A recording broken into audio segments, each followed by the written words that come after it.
What makes you different? What sets you apart? I just think just my drive of just want to be an achiever. You know, I just want to achieve goals, and it could be my upbringing, for example. Just having to go out, I had to always go out there and go make it happen. I never sat around for somebody to make it happen for me. If I wanted something, I have to make it happen. But that if you help me along the way, I'm so grateful and thankful for it, but I have to initiate it to make it happen. Wow. Nothing's given to you. It's not.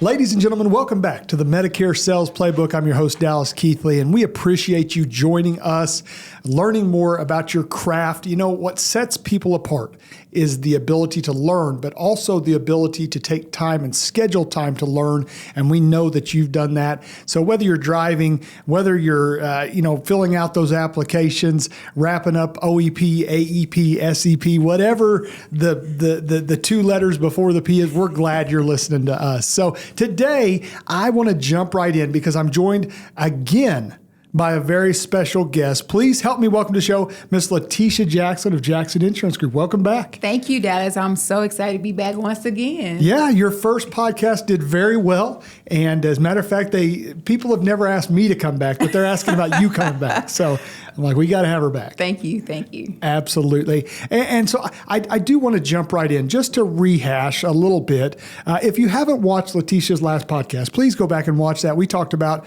her journey and how she really overcame a lot of difficulties to really get going in the industry, and talked about some failures and talked about some trials and how that all built you. But if you would, just kind of recap and tell us a little bit about your history and who you are. Okay, sure. I'd love to share my story. So basically, grew up in a small town of Houston, Mississippi, and had a desire just to want to do better for myself and for my family. For the most part. And so didn't know what direction I wanted to go in, and happened to fall into the insurance industry. And with that, I fell into the insurance industry because I wanted to be a pharmaceutical sales rep. And in school, they told me I need some experience in selling. So I fell into it just to get the experience, but didn't know that I would end up having a passion or a love for this business. My husband and I, we had some struggles along the way. Barely making ends meet, couldn't pay the bills, the story, right? Yeah. But one thing I can say is that we continue to just be prayerful, be mindful, be intentional about this business, and we overcame a whole lot to now that just not being an insurance agent, but we also have built a very profitable insurance agency. Yeah, which is where we want to go today. Before we get there, perhaps on our way there, you said a couple words in there that I want to key in on. You talked about being adaptable. Yes. You adapted your career, right? I'm sitting out here. Why? I really think that is what sets us apart as insurance agents. I know a lot of agents that aren't in the business anymore because they had this, they were doing this, that crashed, now they're out. Right. What are the key components to being adaptable, to making sure that you are changing with the times, being humble enough to be adaptable, that kind of stuff? That is a loaded question, Dallas. That's why I threw it at you, not me. Yeah. What does it take to be adaptable? I would say for me, it was everything that I desire to have in life. I would say that for me. And so if it meant that I needed to make a certain amount of money just to pay the bills, I had to adapt to learn how to do just that. If it means that if I had to pick up the phone and dial 300 times, I had to adapt to learning how to work. If it took me 100 no's to get to a yes, I had to adapt that it's not me personally. It's just that person's don't need no, I take it back. Either two things. Either my presentation wasn't as good as it and I need to improve on it, or they didn't really need my services. So I had to adapt to everything I endured to become a better person and a better agent. I hope that answers your question. It does, and that's amazing. I don't know if you noticed this, but you threw everything back at you. A lot of people, when they adapt, they're like, oh, I don't like them, therefore I'm going to try to concentrate on fixing them. And I don't like my situation, so I'm going to try to change my situation. You said, I had to come back to me. My presentation had to be better. That personal accountability, I think that's on purpose. You have to be accountable. You have to. So I think about those who have success, right? We measure success in different ways. And so some may measure success by how much money you have in your account. But for me, success is you're able to succeed whatever you set your goal out to be. And so when you do that, you have to adapt or change to get to that point, or else you're going to fail because it's everybody else but not you. And so I learned early on, ownership is everything. Once you can protect your craft as much as you possibly can, I understand sometimes you're going to get a no or somebody's not going to be for you. But if you can say 100%, I've done the best that I can do to my ability, then you're not going to feel bad about the situation. Yeah, it's standing in front of yourself in the mirror, your creator, saying, God, this is what you gave me. I did it to the best of my ability. Let's go. Let's go. Yeah, that's great. Now, another thing you said, I'm going to pick on. Okay. No. You said you've had to adapt your success. Like you said, in the beginning, success was measured by, can I keep the lights on? Exactly. Right? Talk about how that has changed from, I don't think your goal is to keep the lights on anymore. It may be in the agency. I don't think right? about it, right? Right? Yeah. So you've adapted. Some people get stuck. Like they think if I ever make $100,000 a year, I've made it, right? But now, I don't know how to say this any better. If you made $100,000 this year, it would almost be a failure because you're not running a business on $100,000 and all that stuff. So how did you adapt your success and change your view on what success was? I'm going to go back in what you mentioned, making $100,000. So you know what? In the beginning, I had to go. I want to make $100,000. Great. We did it. Now what? We're going to make $250,000, right? We kept going. I kept going towards the income. And the income is great, but it was like, is this really what I want to live for? Just chasing income all the time? And so I realized what was most important to me was spending time with my family, getting my family time back, being able to do things for my children that I couldn't do for myself, or my mother or father couldn't do for me either. So what was the question again? I'm sorry. Well, how you measure success, and you're answering it like you view success as time. Yes, exactly. Getting time back that I initially put in the beginning, right? We had just a conference here just the other day, and I was thinking about how I was always like, I got to work so hard. I got to work very hard so I can spend time with my family, or so I can go on this vacation with my family, or so I can buy them this thing that they want. And then I had an epiphany, like, okay, you spend all this time away from your family so you can be with your family. So why not be with your family and create an atmosphere to where, of course, I got to work, but I can spend more family time while I'm working, and to measure that, if that makes sense. We do so many things that are counterproductive. Yes. I got to spend more time over here so I can get time over here. And that's unreal. My daughters are 19 and 17 now.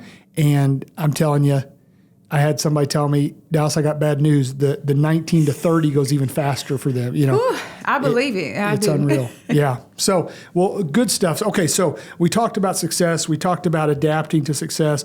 One more word you said intentional. I don't believe you can build a business like you have built accidentally. Talk about some things in your day or building your business that you do intentionally, making sure that I'm not going to get success just by kind of floundering around. This is what I want. This is how I'm doing it. So the first thing is planning. You have to plan to know exactly where you want to go. You got to have set goals in place. And then you have to measure those goals to see how you're going to get there. So if I say, I want to do $100,000 this year, Dallas. Well, Letisha, what's your plan? I don't know. Who are you going to talk to? I don't know. How many appointments you got to have? I don't know what your leads are. You don't have anything to get to that. So I learned is if you want to be intentional, you have to learn how to measure that and how to get there, and have everything around you to help you get to where you want to go. So for me, every day is getting up every morning, showing up at the office, whether I want to be there or not. Sometimes, we're busy, but showing up every time, not just for me, but for my team as well. and being intentional and make sure that I can help them meet their goals as well. Yeah. You know, I just watch you. You mentioned the conference that we just got back from. I just watched you, and I like to sit in the back of the room and watch people because you run a successful organization. In my opinion, we've got a lot of agencies that if they get to where you are, they would consider themselves a success. However, I watched you say, man, I'm falling short here. You looked at your numbers, right, and you said, I'm short here. I want to improve here. We're happy where we are. Exactly. There's contentment, but I can do this and do this and do this. I think that's the difference between a business owner and an insurance agent that says, I don't want to look at the numbers because I'm scared of what I might see. You make a great point. I was just telling Darnell this. I said, you know, at some point, I looked at it, I just got an agency. We produce, we do well. But then it clicked. I want to run a successful business. And to be successful, you have to look at look at what you're good at, and how can you increase those, but also to what your shortcoming is. Because I know on the inside we can do this if we just have the right tools and be intentional about planning to do better in that area as well. That's amazing. Okay, so the meat of what I really wanted to jump into. You decided there was a point in your career you had reached success as an agent. And I mean this in the nicest way possible. Okay. It is crazy sometimes to think, I want to stop being an agent and be an agency owner.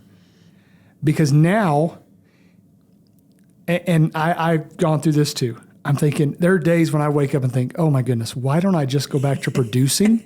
I don't have to worry about anybody else's kids or their cars broke down, or I could just worry about me. Right. Why in the world would anybody want to go from being an insurance producer to an insurance owner, agency owner? I mean, there's multiple factors you can factor in. One factor is if you want to grow, I've learned that it's better in numbers, it's better in team, you know, to be able to get you to a certain level. Doing it by yourself you can do it, but it's very hard. So team. But not only that, though, along the way, I did not recruit agents intentionally. Just that, I see you in insurance, you're doing very well. Can I join your team? And I was like, sure, yeah, just follow me. But then you have these agents who are really thriving and they really want something out of life as well. And you're like, you know what? I want to be able to help them. I want to be able to see their success as well. So for me, I feed off of other agents who want to change their lifestyle, change their livelihood, you know, and to be the best version of themselves that they could be. So that's what I thrive from. That's why I don't quit. That's why I don't become an agent again, you know. Is it hard to base your, and this is a loaded question again, like you said earlier, at the end of the day, you want to go to bed knowing you did everything you could. Exactly. Is it hard to base that off of other people's production? Does that make sense what I'm saying there? That's tough. Yeah. That is tough because we may see the potential in others, but they have to also see their own potential and be able to do what it takes to get there. But as an agency owner or having agents on my team, I feel like it is my responsibility to show them and tell them what the possibilities are. So again, if I'm knowing I've done all I can, I'm okay, but it still gets to you when you see a person who hasn't quite tapped in 100%. And you know, if you just turn just a little bit, if you just do this little thing here, you know, it will explode your agency to another level. So yeah, that's a hard question to really answer. The whole thing about you can lead a horse to water, and I think there's something about you can even hold his head under or something like that. Man, some people would rather die than drink. They'll drown over drinking. Exactly. The cup is right there, and you just pick it up, and you won't pick it up. Yeah, I get that. So is it fair to say now that you get more enjoyment from watching others succeed than your own personal success? Most definitely. Wow. It's very rewarding. You know, like, Dallas, we can do things on our own, but can you repeat it? Can someone follow you, and can you repeat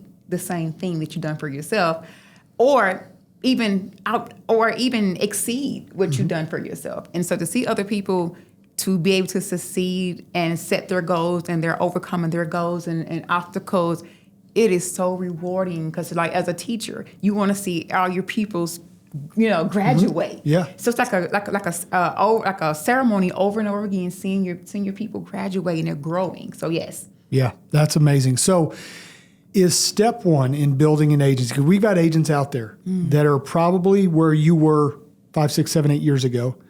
You're like, okay, this personal production thing, I'm getting it figured out, but I want to go next level. Is step one of building an agency finding a way to duplicate what you are doing? And how do you do that, if it is? So I would say yes to that. You definitely want to duplicate because, all right, so say you're a high producing agent and you're doing very well. And say, I want to grow an agency. How do I grow? You grow by what you already know.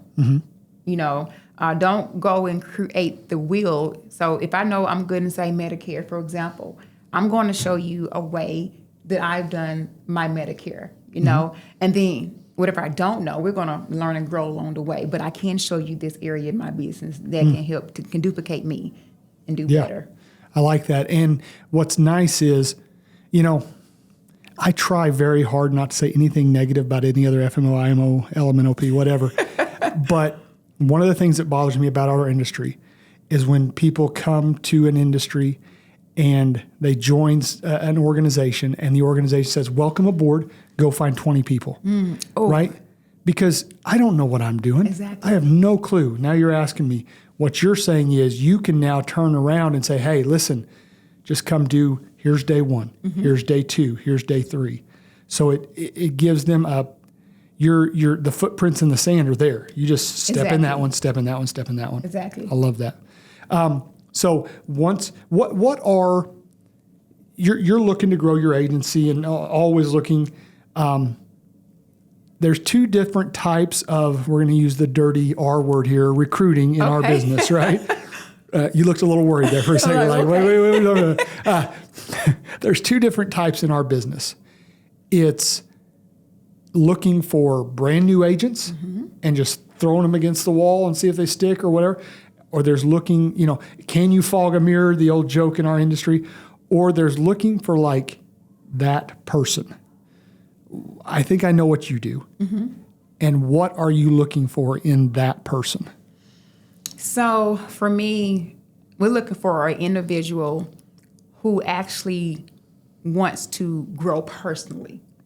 Okay, you have to have a personal growth development because when you're getting to this business, I mean, anybody can go write an application and make money, but can you grow with it along the way? You know, can you switch your train of thought? Can you switch your circle of individuals? Can you switch that you may have to give up some time here and there in order to get to where you want? And so, and when you have a brand new agent who just brand new, don't know anything about the business, people say it's easy to train someone who don't know anything, right? You can show them the ropes, but sometimes you can't because they cannot pivot the way the business is ran or what it really truly takes to get to point A to point B to point C, you know, being realistic. And for an agent who's been in business for a while, you know, for them, sometimes it's kind of trying, I hate to say this terminology, but it's hard to train a dog new tricks. Yeah. Not calling you a dog. No, I get it. Yeah. You know, it's kind of hard for them to pivot there as well. So for me, I'm like, are you coachable? Right. Can you truly be coachable and truly say, okay, can you really give up something now to get what you can a little later? You know. Wow, that's good stuff. And too, they're wearing the name Jackson Insurance on their chest, right? I mean, they're throwing that jersey on. They're wearing that name.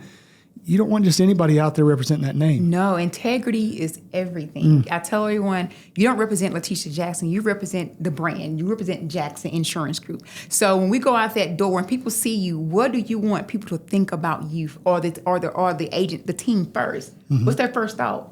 Yeah. Can they trust you? Are you loyal? Are you friendly? Or just all negative vibes?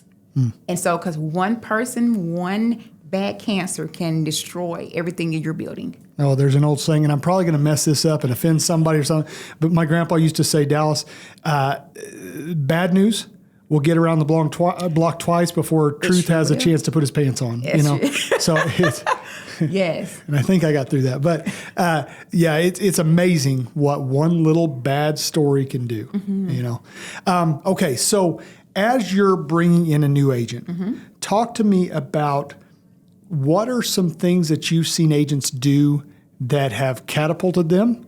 What are some things you've seen agents do that they continue to fail time after time? So for an agent who have excelled, those agents, again, I'm going to go back to coachable. They're coachable, and they are putting forth the effort. They're being intentional. So like you was a coach once, right? Mm-hmm. Okay. And so you had those players who you say, hey, go do this. They went and done it. Mm-hmm. No questions asked, no rebuttals. Mm-hmm. They may come back, well, coach, I did it. So why you want me to do that? And you tell them, it's okay, got it.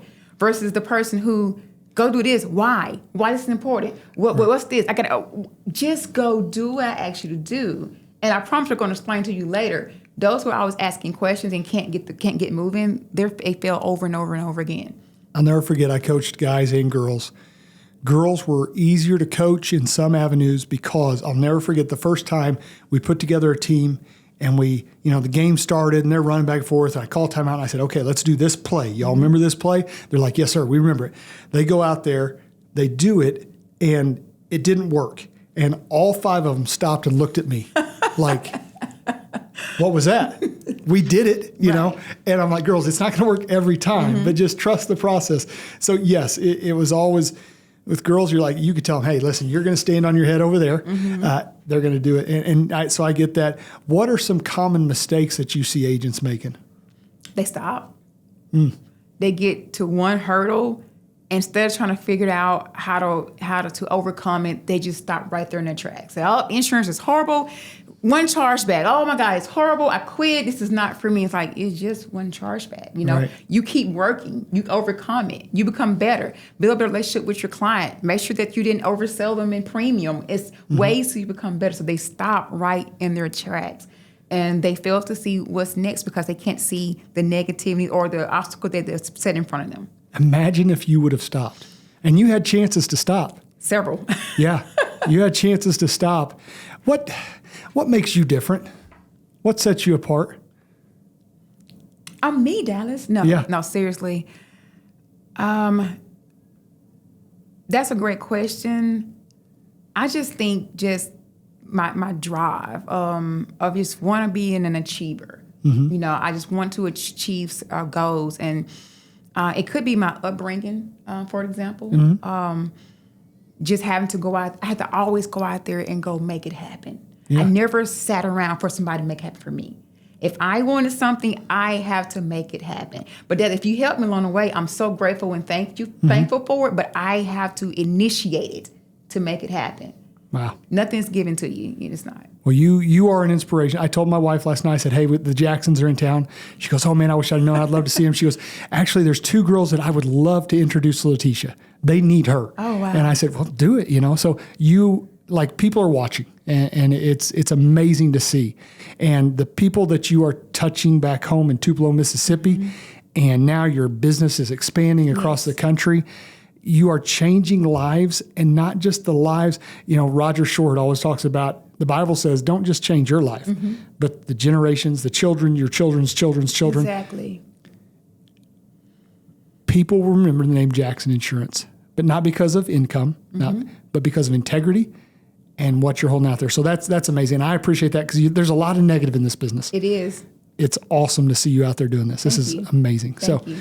Okay. So as I mentioned, let's say you've got somebody out there right now that they've just got smacked in the face. Mike Tyson said it best. Everybody's got to play until you get punched in the face. Right. What is your message to them to keep going? Okay, so in life, we're always going to go through obstacles. You're always going to get, something's always going to happen, right? So you have to find a way to see if you really, truly want to do this. If you say, I don't want to do it, but that's fine. But dig deep and see if you truly want to do this and why are you doing this? I don't think, not many people get in this business because I just want to sell insurance. It's a reason why you are in this business. Is it to focus on to help many people as you can, to help you get the lifestyle that you're looking for? But just find out what's the reason why.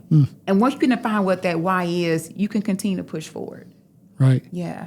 I love that. Yeah, because a lot of people, like you said earlier in the show, a lot of people, it's income. Well, the problem with running after income, it's like running a quarter mile. You will never run farther than a quarter mile.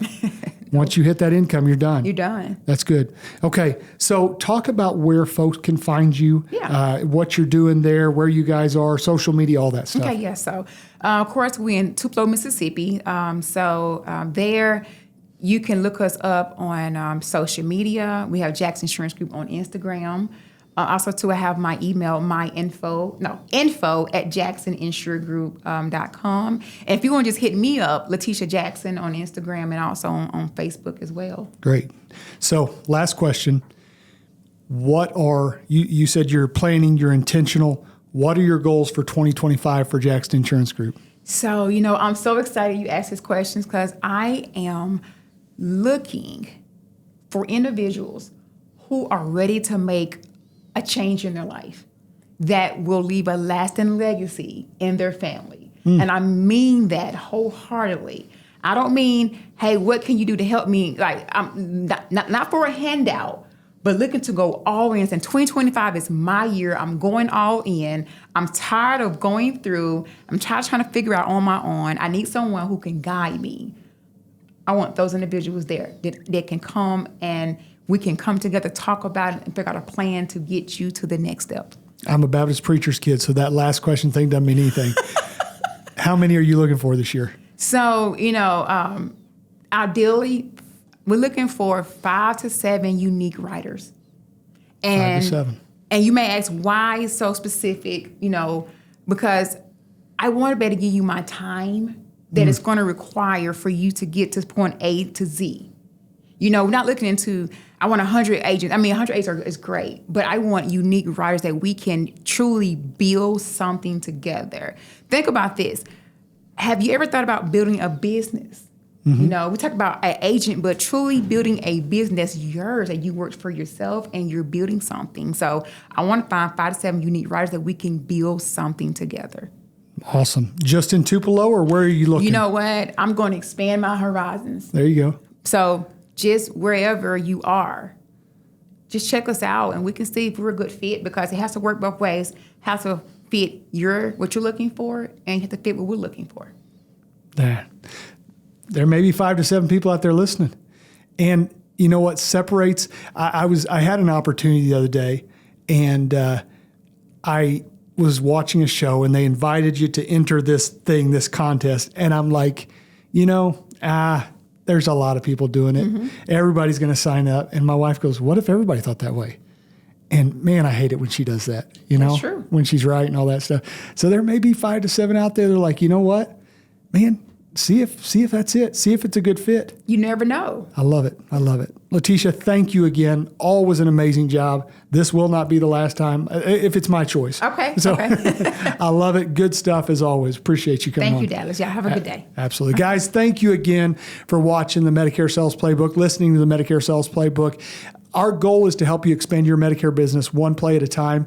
Our goal is to connect you with people like Leticia and Darnell that want to see you succeed. I'm not here to recruit for any FMO, IMO, anything like that, but when you find good people that are looking to see themselves grow, I get people reaching out to me all the time saying, hey, Dallas, I don't know what to do next. This is why we do what we do. This is why we try to help people. We want to hear from you. Please do me a favor. Like, subscribe, share, do all the things that all the cool kids are doing. We want to hear from you. We want to hear what problems are you. We're going to start recording some questions that we get. We're going to start answering those questions. So if you have a question, if you want to hear from us, please reach out to us through any of our social media channels, and would love to hear from you. Thank you again for watching. We'll see you next time on the Medicare Sales Playbook.